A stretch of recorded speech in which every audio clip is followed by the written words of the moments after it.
Now, there's another type of join which I did not explain to you in the main lesson about joins. It's called a cross join, and there's a reason I didn't cover it in depth, because in my experience it really should not be used, almost never, because it can create serious problems. So I'm just going to demonstrate to you what a cross join is and why you probably should never use it.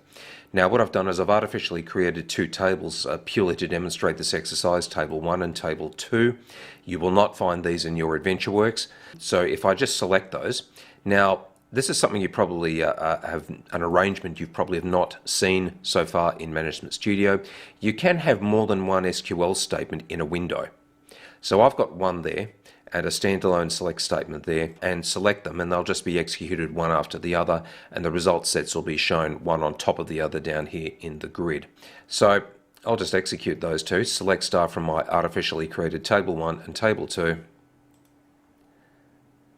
Okay, what have we got? So Table 1, it's got an ID prime key, 1, 2, 3. It's got a text column with ABC in it. Table 2 is almost the same thing, except it's got XYZ in it. Now, if we were to do a normal inner join, like I've shown you here, this is what it would look like. The IDs are meant to match up, and this is what we would get. Great, okay, 3 rows, one matches to the other. Wonderful, pretty straightforward. Now, this is how you would achieve the same thing in a cross join. So let's just look at the syntax. Table, cross join, other table, and then it goes into the where clause. So in the join, there's no on, there's no condition. So to demonstrate what's actually going on, I'm going to comment out my where clause, and we're just going to do the basic join in itself. Let's see what it gets us. Great, we've got 9 rows. Now what's exactly happening? What we see here is Table 1, Row 1, matched up with Table 2, Row 1, and then 2, and then 3. Row 2 in Table 1 is matched up with Table 2, Row 1, 2, and 3. So you can see what sort of is happening here. Each record is matched up with every other record. 3 is matched up with 1, 2, and 3. The total is 9. So literally it's Table 1 multiplied by Table 2. 3 times 3 gives you 9 rows. So the idea is to get the result you want, you then apply a where clause. So I'm going to uncomment my where clause there. That is the condition we would normally put in a left or inner join. So instead of up here, it's down here. So let's just execute that, and it's got us the same result. Now you're probably wondering, okay, what's wrong with that? It got us the same result. Well, potentially there is something very wrong with that, because now I'm going to comment the where clause there.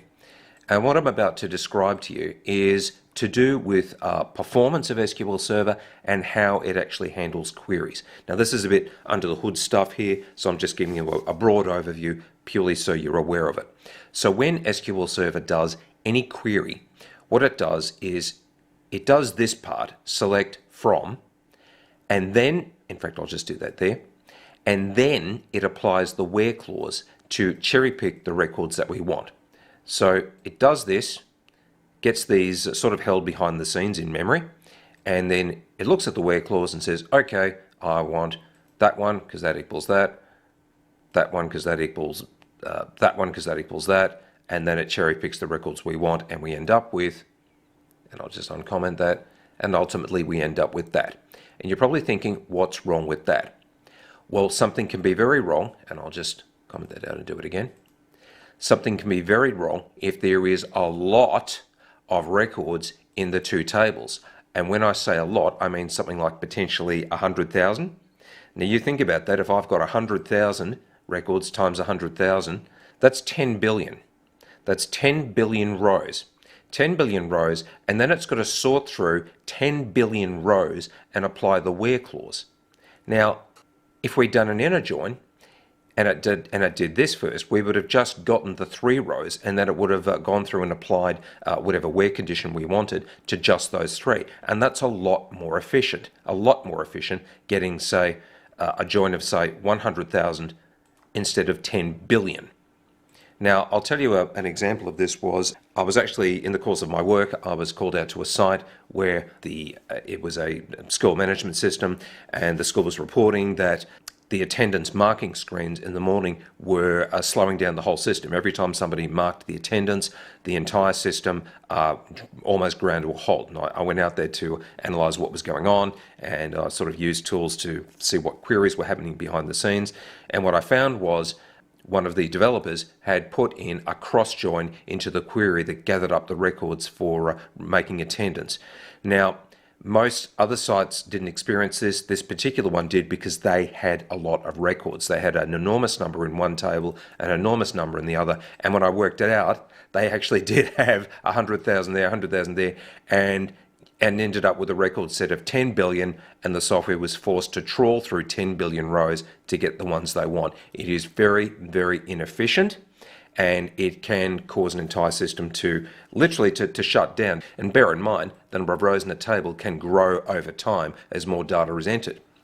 So literally, if you're writing a report, say a Crystal report, you don't want to be that guy who's responsible for causing the whole system to grind to a halt because you put a cross join in your query. So cross joins, I strongly recommend against them.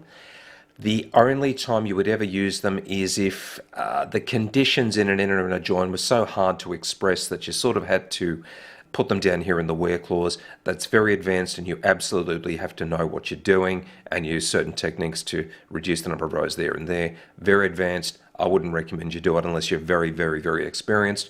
So my recommendation is cross joins, avoid them altogether, and stick to inner and left joins.